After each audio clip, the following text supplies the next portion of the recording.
Hey, welcome to another edition of the Indoor Environment Show. I'm Bob Krell, founder and publisher of Healthy Indoors Magazine, Healthy Indoors Media.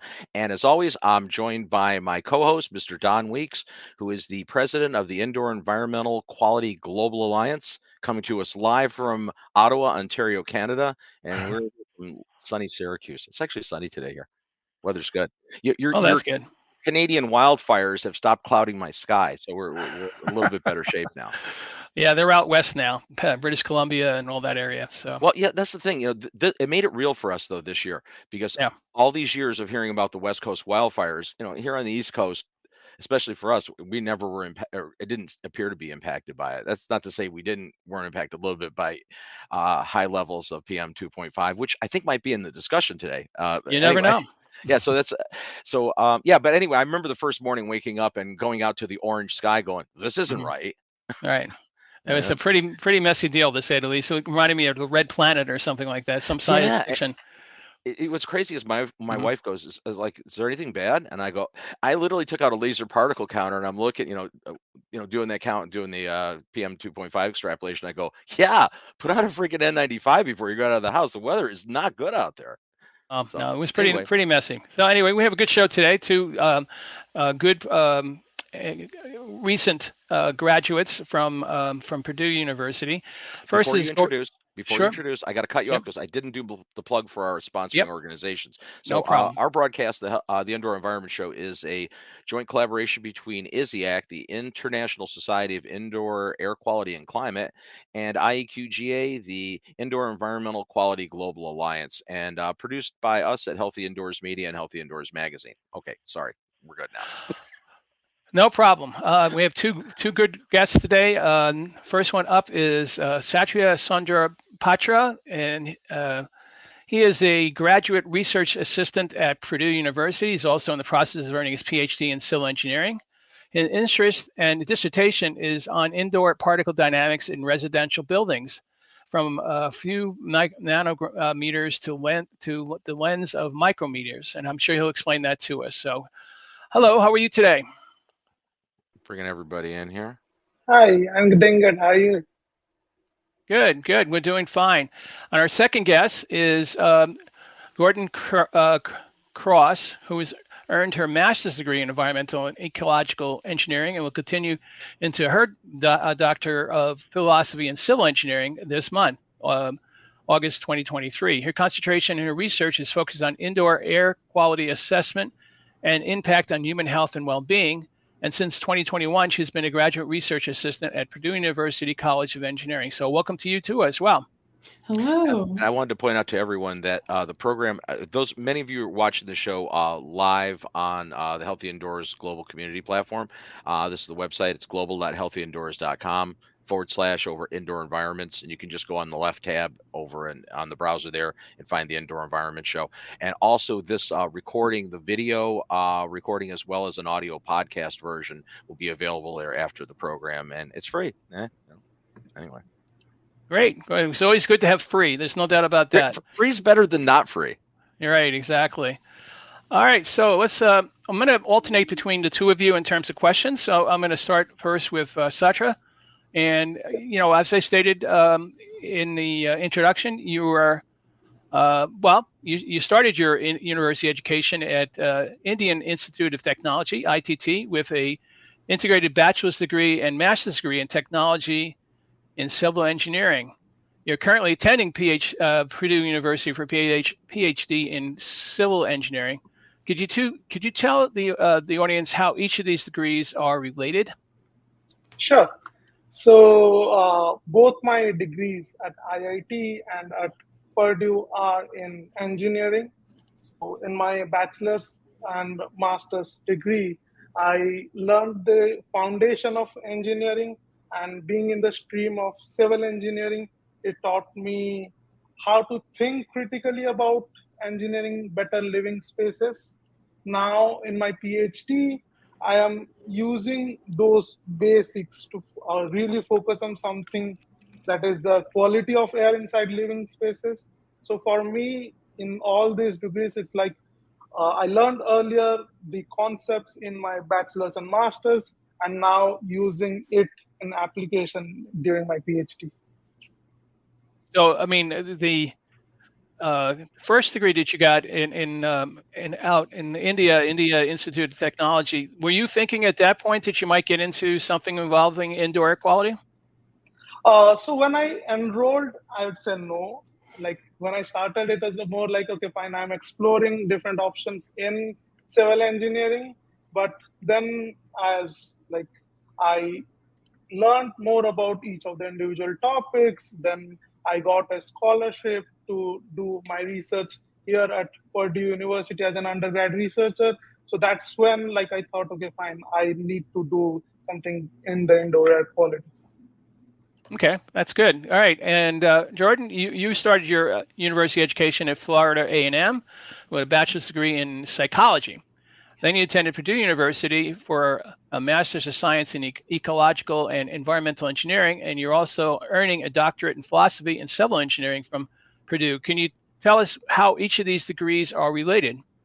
Yeah, definitely. So I believe that like if you're engineering and designing systems, you should certainly consider these systems and how they affect like the users and the residents in the indoor environment. Of course, indoor air pollutants impact like cognitive function, as we know, and we don't necessarily consider this all the time with like household products and building materials and things of this nature. So I am very interested in like the psychological and physiological aspects of the materials that we use in the indoor environment. So I believe like that's how they are connected, like how these are all intertwined. I'm really interested in how these products, when they're like brought into our homes, how like what like volatile organic compounds impact like our mental health, like how we interact with, I guess how we process like our own emotions, how if they like distract us, if they make our stress levels like change, if they increase our heart rate, if they lower our heart rate, increase our blood oxygen saturation, things like that. And I think that is like directly tied to like indoor air quality and how we can like assess that and monitor that and filter that. Yeah, that's fascinating, actually. So you're saying like the physiologic components, and I guess it makes sense intuitively that that there is a psychological interconnection between the physiologic effects on the human body through these products. And we've been traditionally very lax on what we bring into our own personal environments. I mean, the workplace in the United States under OSHA, a lot of things are regulated fairly well in a work environment, but in the home environment, the stuff you can buy in off the shelf on a store, our personal care products, and it's crazy, right? Cleaning products, really not. Absolutely. Yeah. They're pretty obtrusive. Yeah. And I mean, like right now I'm like just sitting here and I can smell like the conditioner in my hair. I can constantly, like, I'm not even getting used to it. I can just like keep smelling it, like the fabric softener or like the things on my clothes, the coffee I'm drinking. We're, yeah, very relaxed, especially I think in the United States. We're like, I think pretty relaxed about the things that we bring into our homes.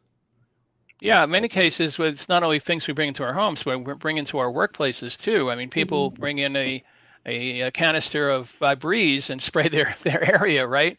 I mean, they forget that those are chemicals that they're are now entering into their work zone and others people's work zone as well, and not necessarily well vented workspaces in many cases. So Exactly. I named a product. I was going to mention that Procter and Gamble is about to come after us really hard with that.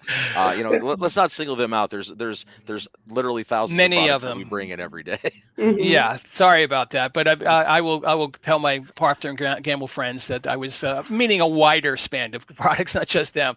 But that is interesting. So basically, you both come from different backgrounds to some extent, but you're also coming to indoor air quality as being, an issue of concern, and certainly that seems to be panning out right now, where there's a lot of interest in indoor air quality. So we'll start with Jordan. With your educational background in psychology and environmental engineering, you became interested in indoor air quality. What's your next steps? What are you planning to do in terms of using that capabilities? Yeah, so during my master's degree, the last 2 years, I technically graduated my master's degree earlier this month, but the last 2 years we were designing an instrument and like creating an instrument that'll help us basically assess the relationship between the indoor air quality, built environment, products that we bring into our home, and physiological health in human participants. Mhm. So that's the next step will be like implementing this instrument, starting our study, and seeing what we can learn from there. Great. So that's Yeah. just getting started. You just started that just recently. Yeah. Kind of. It's been like a work in progress for the last You had 2 some years. build up Yeah. to it. Yeah, Mhm. but now you're actually getting to doing the actual Yes. experimentation, I guess. Yeah. So That's great. exciting. Mhm. Yeah. And Satya, your dissertation for your civil engineering bachelor and master's degrees was assessing personal exposure to PM 2.5 in transport micro environments. Can you kind of describe to us what we were researching about PM 2.5 and personal exposure? To PM 2.5, as we were talking earlier, has been very much in the news lately. And I was just wondering how you're relating what you're doing in terms of the dissertation, and where does your research lead from here?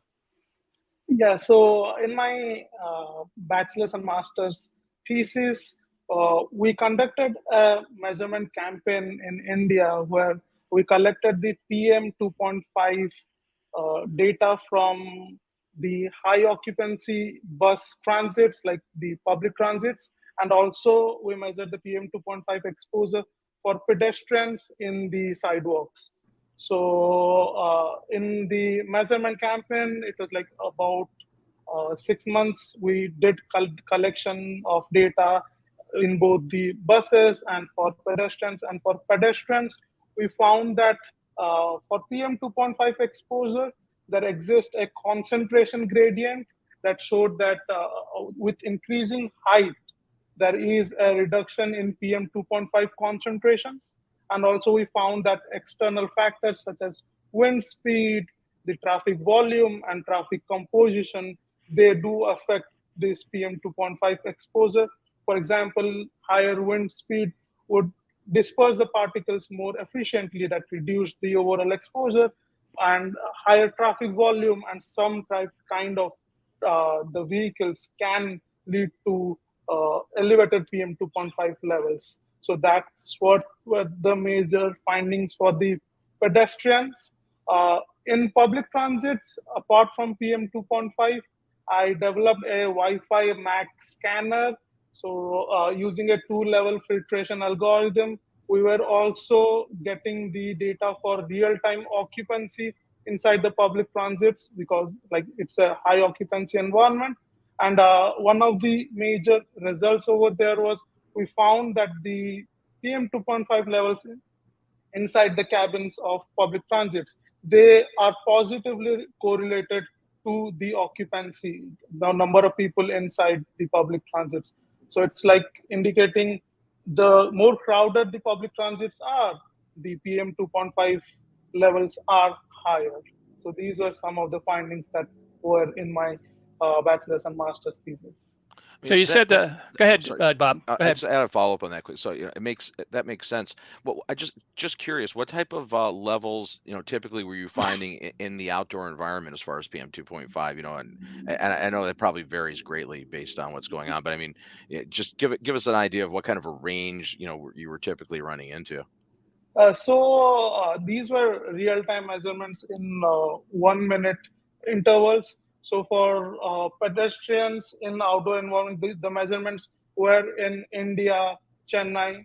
So the levels were about greater than, I would say, 40 microgram per meter cube, somewhere about that.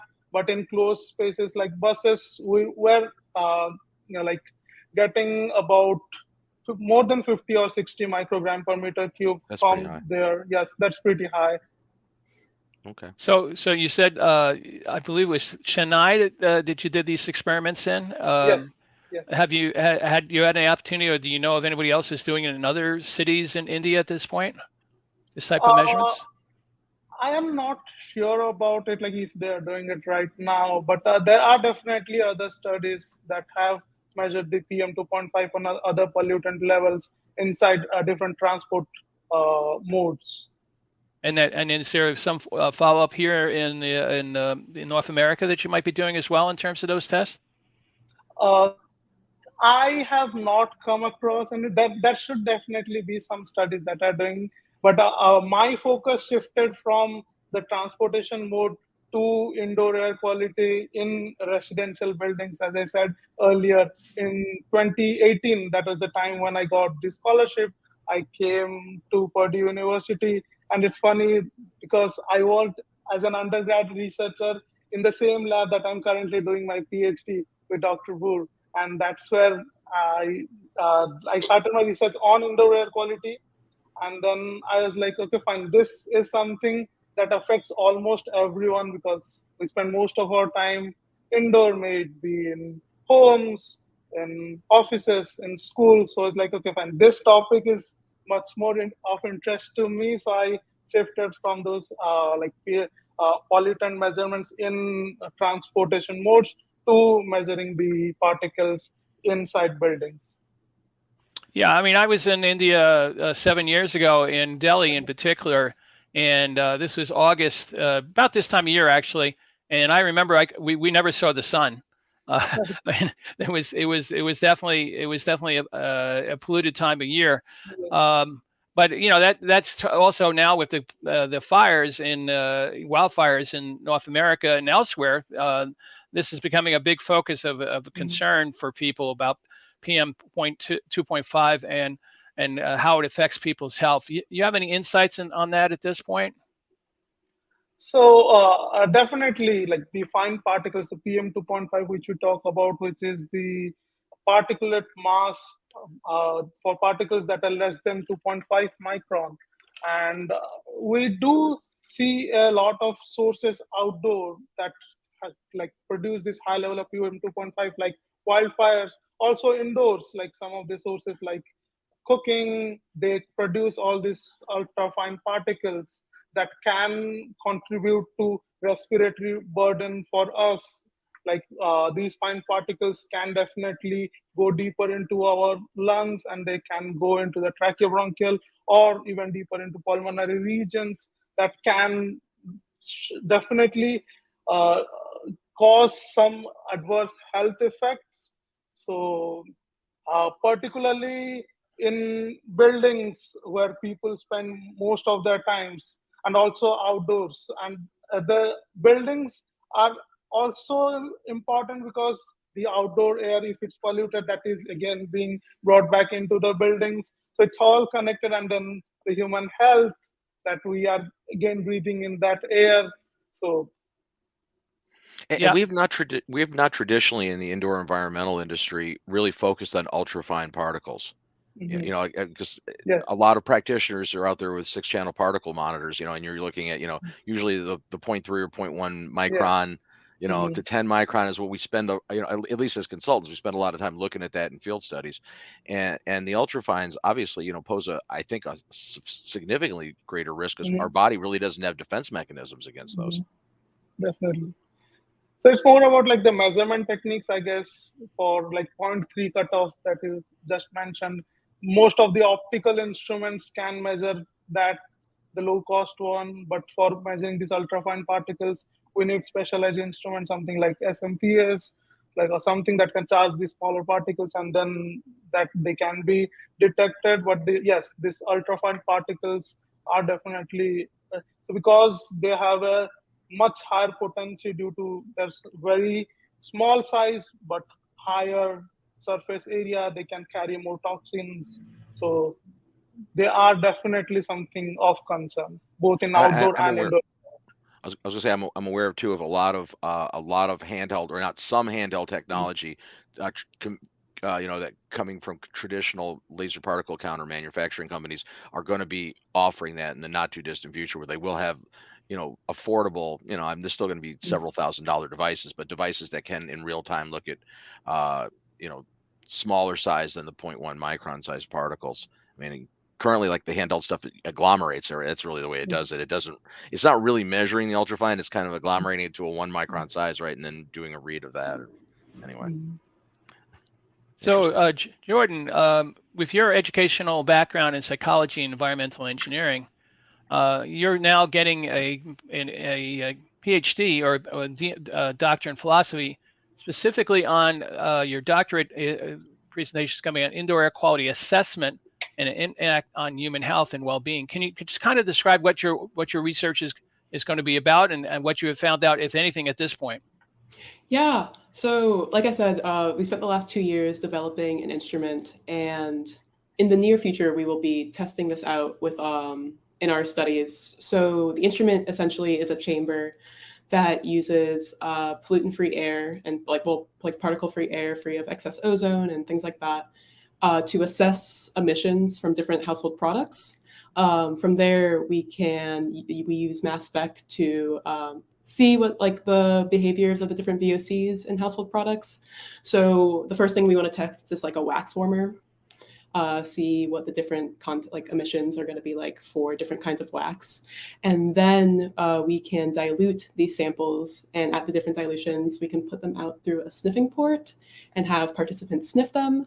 And from there, we will use a questionnaire to see what their perceptions are, as well as like measure different physiological factors over a short period of time. This is like a short-term study. So after about half an hour, see if their heart rate increases, blood oxygen saturation increases or decreases, and what their perception of these different scents are, and if there's like any sort of correlation between their physiological stress levels and their perceptions of these different scents. And then we can see what VOCs were present at the time. So that'll be what is coming up in the near future. Very excited about this project. As far as anything to report at the time, not quite. Not yet. Not yet. It's just a lot of testing of the instrument. So what kind of instrumentation are you using to do the sniff test? To do the sniff, so as far as like questionnaires or like as far as like no, you mentioned that they actually are sniffing the odor, and then they're giving you their perceptions of that. Yeah. I mean, I've done some of that work. I mean, it's been a long time, but you can do like an odor panel type of thing where you basically have different people sit on a and then sniff it and then record what it is that they're doing. Is your experimentation somewhat similar to that, or is there a different take? Or it's based off of it, kind of. We're using the Geneva odor assessment survey. And then we have a stainless steel sniffing port that was actually already manufactured that we bought that they would normally use on like a sniffing panel. And we are just using those in combination with each other, but just with like individuals on like a blind study. They won't know what's actually inside, and seeing what their perception is at different dilutions. So it is based off the odor panel, but there will be like no communication like between people. And then we'll have a smartwatch on them to measure physiological factors over time. Is there are you specifically looking for certain people who are perhaps a little bit more sensitive to odors as part of your panel? Not particularly, because kind of what we want to represent is like everyday use, like everyday products and like the average person. We will be screening for if you have sensitivities to certain things, especially like allergies. And actually, one of the members of my committee, a psychologist, he brought up recently to gauge if people have if there are things that they normally just like scents or flavors or odors that they don't find pleasant that maybe other people find pleasant, to ask them beforehand. Things that they find pleasant that normal people don't, or that the average person doesn't find pleasant, and what their favorite food dishes are, to kind of screen for any sort of bias. Right. But we are not looking for people who are extra sensitive. We're kind of looking for like the average person. But if say this average person really likes the smell of gasoline and maybe likes things that are very similar, we will want to know that beforehand, or like Sharpie or things like that. Right. Yeah, no, that's what I was thinking, is that you're looking not necessarily for people who are extra sharp on these odors, but you certainly don't want to have people who are going to have, highly adverse reactions to the odors either. Absolutely. Yeah. Like that would not, yeah. I recently found out that I'm allergic to citronella, which is pretty popular. Yeah, that's used a lot. Yeah. Well, what's fascinating too, like one of the other shows that I produced, we had Dr. Rich Corsi on, who is, and he's down in California now, right? He moved. Right, UC Davis. He's bounced around because he was in Portland and he went from Austin, Texas. But one of the comments that he made, I thought was really fascinating on one of their previous studies, the home chem study down from Austin, University of Texas, is that what is the smell of clean in our indoor environment? There should be no smell. That's really like we've been conditioned to associate lemon fresh or these different scents and these esters that fragrances that are added to products, but that clean should be the absence of all odor, right? I mean, yeah, like the marketing is has It's crazy. yeah, the marketing has such an influence on what we think is clean, like the smell of bleach. Like I personally, when something smells like bleach, I'm like, excellent, it is clean. But in no way should I be smelling bleach as often as I would like to be. Or I believe the same with like I prefer unscented like laundry detergent. Mm-hmm. But that's also very like controversial. Not a lot of people. It's really hard to get unscented because people want the smell of clean laundry. Yeah. The thing is, it's really not the smell of clean laundry. It's the smell of chemical additives that make a fragrance. You know, it's exactly the smell of clouds, whatever that means. Yeah, no, it's a fascinating subject all unto itself. And if you start getting into odor perception and odor reactions, I spent a lot of time doing that when I was a bit younger, like 25 years ago, for discharges from facilities. So you're taking what was done in many cases in the outdoor environment and bringing it indoor to determine what type of products are going to have that kind of reaction. So that's a unique way of doing that. What do you anticipate will be the time frame for doing this experimentation?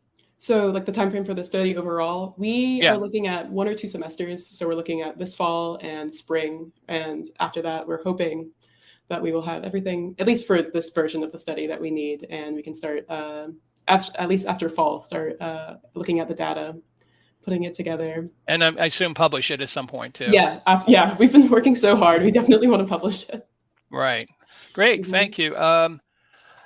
So I had a question. Let me just get it. Satya, you have recently received a number of awards for your presentations and an ASHRAE Grant and Aid Award too for outstanding graduate students. Congratulations. Thank you. And can you give us a little bit of information about the research that you conducted to be recognized for these 2 awards? Sure. So for the Best Student Presenter Award at the Healthy Building Conference, I presented a part of my PhD research, which was on new particle formation in residential buildings. So new particle formation is a topic that has been extensively studied in outdoor environments, but is relatively less explored for indoor spaces. It is a 2-step process that involves the formation of particles from the gas phase precursors and then their growth to larger sizes.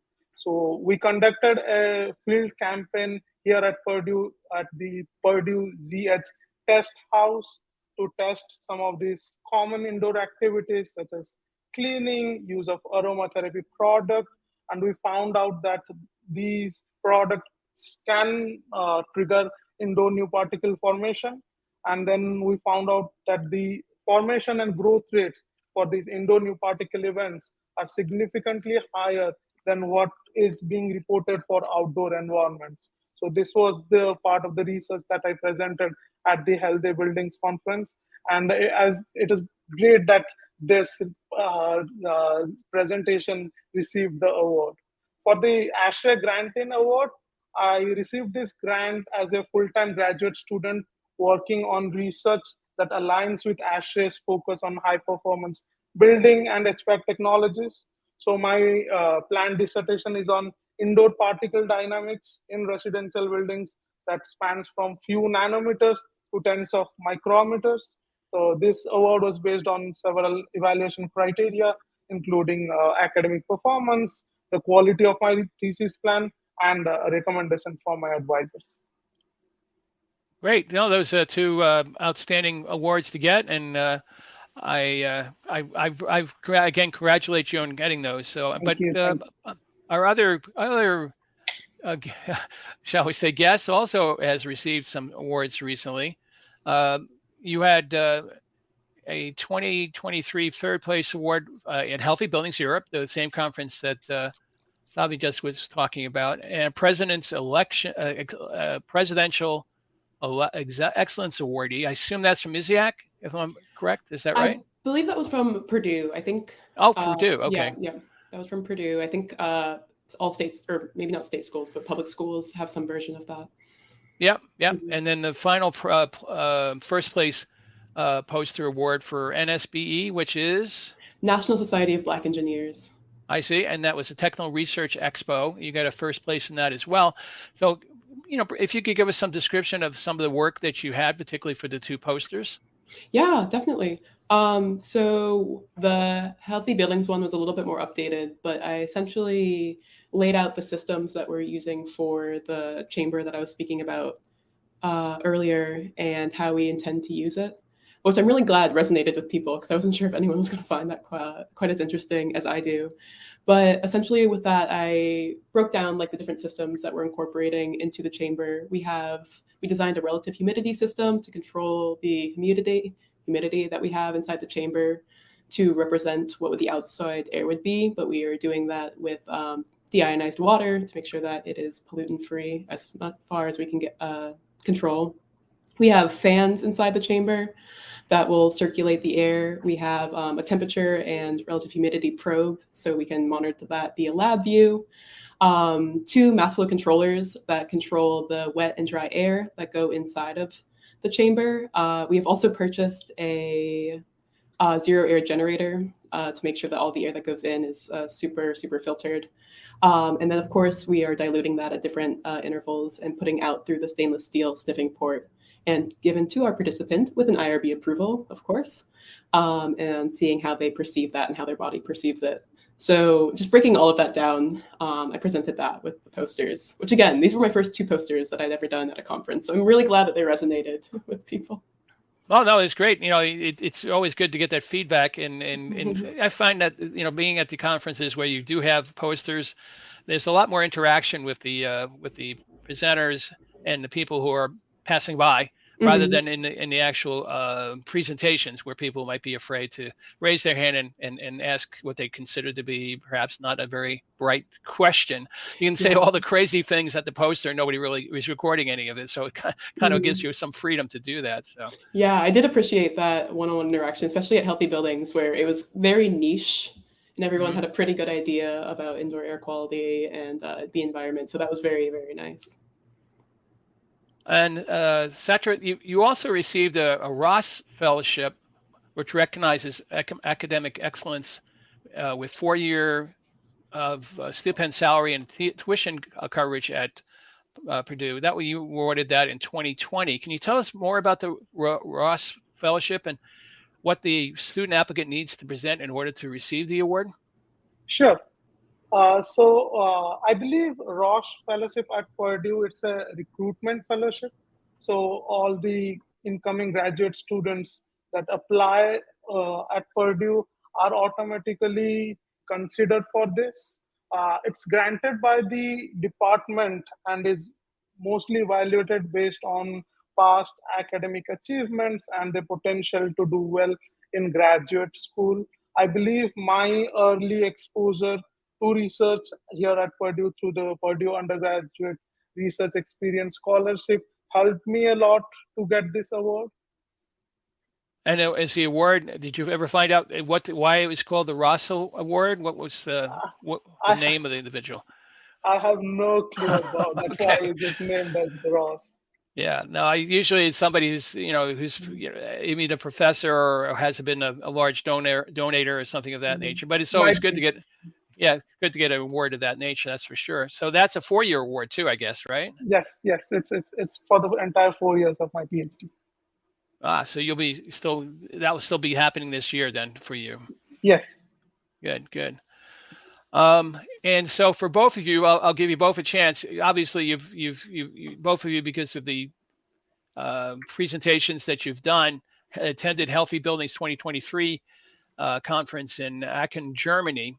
I'll start with Jordan. Can you kind of give us what your thoughts are about some of the interesting papers and presentations that you found at the conference? Yeah, definitely. I feel like I've only spoken about chambers. Like I'm a big fan of chambers. They're my favorite. But there was actually 2 groups there that also built chambers for very similar purposes as we did at Purdue. And actually, in my notes, one of them was IMT Nord Europe. They actually also designed an olfaction chamber they did more of a traditional odor profile, to my understanding. They had a panel, and they did, again, like stainless steel sniffing port, and they had a panel of panelists of judges to assess building materials that they were constructing. I think they were working towards more environmentally friendly bricks to use. I think they called them bio bricks. And they were assessing the smell and odor that these bricks were giving off, and essentially having a panel review what the impact or how positive or negative, pleasant or unpleasant that these building materials are. So I thought that was very interesting, because as far as I was aware, we were one of the only ones doing an olfaction chamber for this kind of purpose, as far as household building products. And then there was another group, the German Federal Institute for Risk Assessment. They are using microchambers to look at household products. I think they were primarily looking at clothing, like raincoats and things of that nature that have like a specific material or texture to them. They were not using human participants, but they were doing mass spec to look at different VOCs that were given off by these different materials. Like, I don't want to say, like, I don't know if, but like sort of like Teflon-esque materials. And I know that they were using that data to apply to like human risk assessment as well. So I thought that was really interesting, that they were very kind of like similar studies to us, but in different variations. I was excited to talk to them and to see that. I imagine you did some exchange with of cards, or nowadays, of course, you just do it through the phones, of course. But I'm old-fashioned that way. some LinkedIn networking. Networking, yeah. So, how did you find the networking at that particular conference? Were you able to meet some interesting and new colleagues? Yeah, at first I think Satya and I were both very shocked to how small the conference was going to be. How many people was it, Satya? Like 400 or 600? I don't remember the exact number, but yeah, it is smaller than like AGUs or something as ACS. Yeah, when normally the ones that we go to are like 12,000 people, 13,000 people, 16,000 people. So I think at first we were like, oh, that's like really small, but it should be nice.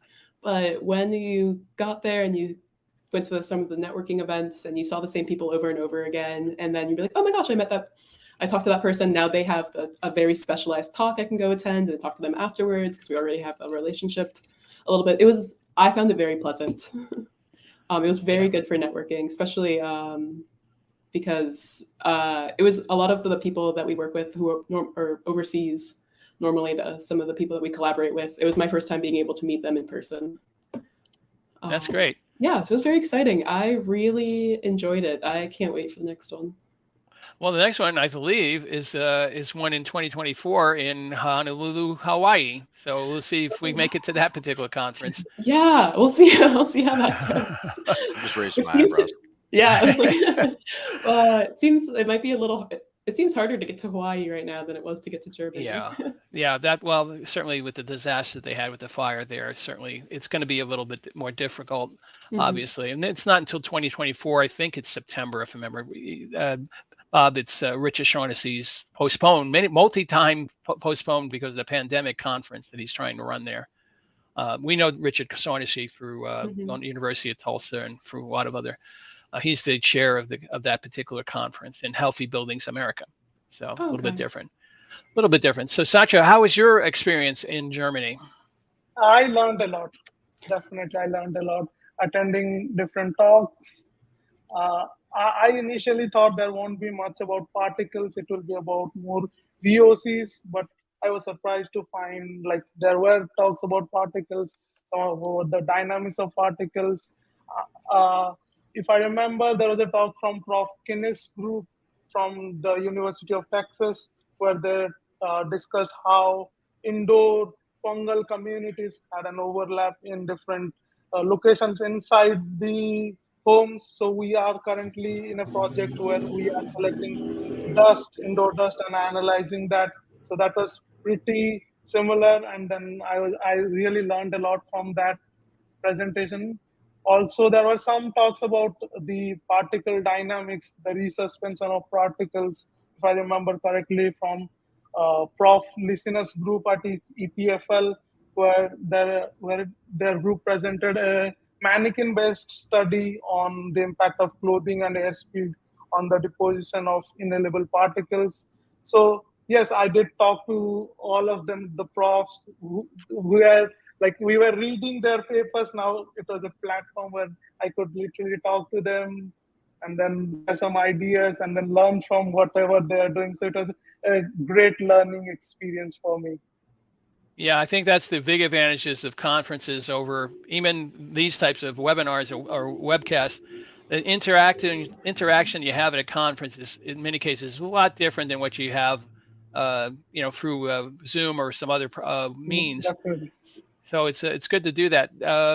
So to come down to the last question, I will give it to Jordan first, and that basically is: do you have some thoughts on as to what is the future look like for research in indoor air quality, particularly the area that you're doing in the research in at this point? Yeah, so I think a lot of people ask me how I went from psychology to engineering, and the transition seems so natural to me, like that there should be a lot of interdisciplinary research between two fields. And I think that we are going to approach a lot like a more interdisciplinary perspective going forward, looking at indoor air quality. And I think that's already happening, maybe, but perhaps like that is my bias. So I think a lot of like more collaboration between fields, specifically psychology or sociology, anthropology, and engineering, which I think will give birth to a lot of like very interesting projects similar to what I'm doing, but that has a lot of emphasis between residents and consumers, or perhaps like a lot of emphasis on like social responsibility of engineers. I think that's really, really big. And I think that's becoming more of a topic in traditional engineering for like undergraduates, like topics in their kind of like core classes. So I think it's really, really good. It's something that I look forward to a lot as I go through my career. But I also think as technology evolves, instruments will become more advanced, but communicating with collaborators, I think will also become easier. One, I think there's more ways to get access to conferences like Healthy Buildings. Before the pandemic, I was not very familiar with Zoom or video calling in any way, really, for professional uses, only for personal uses. So I think like platforms like this or Zoom have really been able to like make it very easy to access collaborators and talk to them and be able to work on projects together, joint efforts on funding and things like that. So I'm very happy to see how that's been working out in the course of like my 2 years in grad school. So I'm looking forward to seeing like how I can reach out to the people that I met at Healthy Buildings, set up a Zoom call with them, and work on projects in the future as well. And Satya, what's your thoughts on the future of indoor air quality research? So I guess now it's a time where more people are keen to know about the air that we are breathing. So as this awareness grows, there's definitely going to be a lot more data collection. So we will see an influx of huge data sets like what we are doing in different measurement campaigns, different groups across the world. They are collecting data to know more about what is in the air. So with all this data, like machine learning and AI will certainly come into this indoor air quality community, where we will be using machine learning to make sense of this data and then to visualize this data, identify patterns, and then come up with solutions that are tailor-made for specific environments. So the possibilities are definitely endless as people are collecting more data. As Jordan mentioned, a collaboration between different groups. It's like exchanging data. It will be definitely a data-rich, interdisciplinary field, and it will involve definitely the use of machine learning and AI in the future. That makes total sense too, because it seems like there's been obviously a plethora of research over the past decade in indoor environmental, but it's siloed, right? I mean, different universities, different studies, everything's, and it's not, and there really hasn't been a great way to extrapolate, broadly across all the information that's out there. So, I think AI probably will come into play largely on that to be able to really look at larger data sets and probably be more meaningful. So. There are definitely a lot of online communities for outdoor data quality.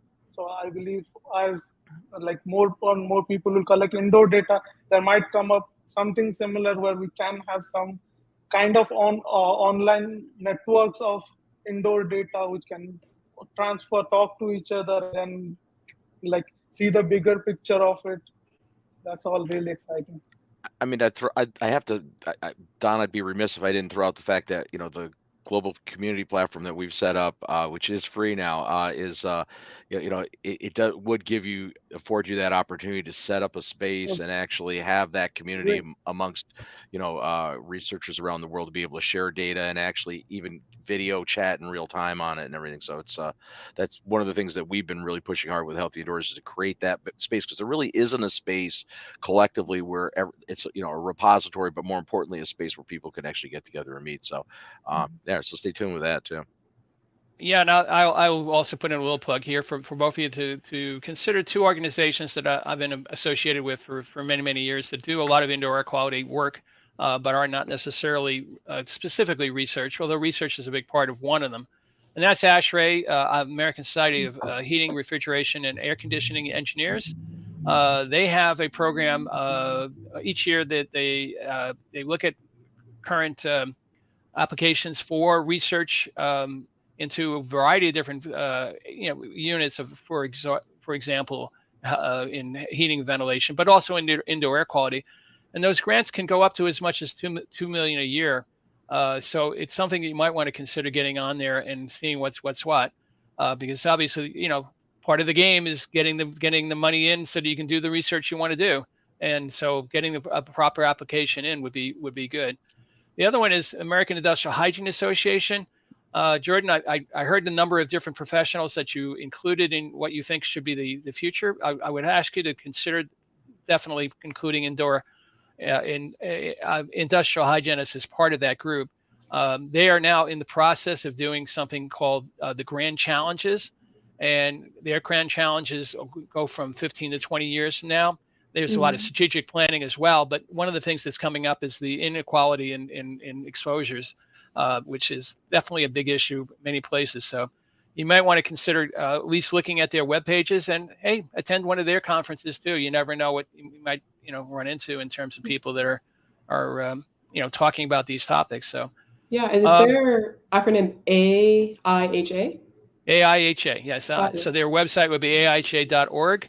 And you can certainly get in there, and there's technical committees specifically on indoor environmental quality, but also a number of other factors as well. And it's I would say a forward-looking type of organization, because they have people who have done this type of work for many years, going back as far back as the 1930s in this area. And it's important to have the interaction between the various groups in that regard. That's one of the reasons why we do this particular broadcast, is to allow people to hear different perspectives. Mm-hmm. So before we close out, I'll give you both an opportunity to express yourself as to what you're thinking is important right now. What are the three most important things that you would want to get across in terms of the research that you're doing? I'll start with Jordan. Oh man, I was hoping you'd start with Satya. You brought up a little bit of the organization that you're speaking about, talking about inequality. Definitely a bridge between what I was interested in psychology and engineering is that I started to learn a lot in my undergrad about environmental justice and environmental inequality, which eventually led me to look into how I can study the built environment and its impact on people, specifically in health. So I guess the most important things that I would say to look at right now is how, as individuals, we can address environmental inequality in the places that we live. I'm from South Florida, where there's a lot of hurricanes. Yes, right now, in fact. Right, as we speak, in fact. A lot of hurricanes and natural disasters don't affect everybody equally, as we know from Maui and as we know from hurricanes, especially things that happen like Hurricane Katrina. So I would encourage everybody, and I think even in indoor air quality, it does not affect everybody equally. Some people still have like lead paint in their apartments and homes. So I would encourage everyone to look at the topics that have to do with the environments near them and how they can become active in addressing problems in their own societies. But as far as indoor air quality, I would encourage everybody to be very mindful about what is absolutely necessary to be fragranced in their homes. Like if you really need to use the lemon-scented product on your floors, or if you can use a non-scented one, and then if you can open your windows afterwards and try to get the air moving, I would encourage everybody to consider this idea. Yeah, open the windows except when they have wildfires. Don't open them then. Yeah, the wildfires actually really got to us here in Indiana. Yeah, there you Well, go. I mean, and that's truly like Don, you hit on that the paradigm with that. Like in North America, in the United States especially, we've always had this mindset of fresh outside air, but that's not always the case. Right? In India, in China, and in many places, and now in North America with the wildfires, the outside air often is not better than the inside air, and it's really not a good strategy to make the indoor environment better. So Satya, what are your free thoughts in terms of what the future is going to bring in indoor air quality? So I would say like better ventilation, definitely. Like have good ventilated indoor spaces. Maybe use of more portable air cleaners that have good quality, like HEPA filters that can basically clean out the indoor air that we are breathing in. Because uh, we never know, like a lot of things that we use, like the scented products, like common household activities like cooking, cleaning, all these do create a lot of new particles that can grow into this ultrafine particles that we breathe in. So we should be mindful of what we are using indoors, and like source elimination if that's not a thing that we can really achieve right now, but definitely some control measures like get good ventilation, use some of these portable air cleaners. And so keeping track of all this, and if possible track your indoor air quality, not just PM 2.5 which people always track on, because this is heavily like dominated by the larger particles, but also the ultrafine particles. See how the particle levels are for the sub 100 nanometers. So it's about the awareness of people to go from, okay, fine, we have a metric of PM 2.5, but also there are some other like ultrafine particles, sub 10 nanometer particles. So we have to look as a holistic picture of the entire particle spectrum, and then understand it better, and then prevent it using all those prevention like techniques. Well, I thank you both for appearing today. I like the ideas that you came up with, and I'm glad that you're thinking of those areas, because I agree with you. There's a lot out there that needs to be dealt with, and we just haven't had a chance to do it. You're at the forefront of this right now. The type of research you're doing is going to be very important for a lot of people who are doing field investigations right now. So thank you very much for what you do, and I hope you've had a good time talking to us today. Yes, thank you for having us. Thank you for having us. It was great. It's relatively painless. It's a painless program. Yeah, exactly. We're not too bad. We're not really investigative journalists, so we're not going to grill you too hard. So again, reminding everyone that this broadcast, was a joint collaboration between IAQ, the International Society of Indoor Air Quality and Climate, and the Indoor Environmental Quality Global Alliance, which of course my co-host Don is the president still. Don, who is supposedly retired and is on more committees than any retired person I've ever seen in my life. It's like, if that's retired, I hate to think of what your actual work schedule was before you're retired. It was a lot simpler. I just went into the office. Now I have these type of conversations with people all over the world. Yeah. So it's been really great. So thank you very much, and we'll catch you next time, probably next month. So we'll be back again with the Indoor Environment Show at a not too distant future date. I'm not even sure what our next date is, but usually it's once a month-ish. Once a month. Right around. Once a month. And usually it ends around 11 a.m. Eastern time, U.S. time, UTC -5. Like you really need to know that. And again, remember you can catch all the shows by going to the Healthy Indoors online global community platform, and that's again global.healthyindoors.com. All the shows reside there. All are back, so it'll be 21 episodes there now, and a lot of other great stuff. So by all means. So until next time, stay healthy, and we'll see you all soon. You too, if you could stay for a second after the show is closed out. Appreciate it.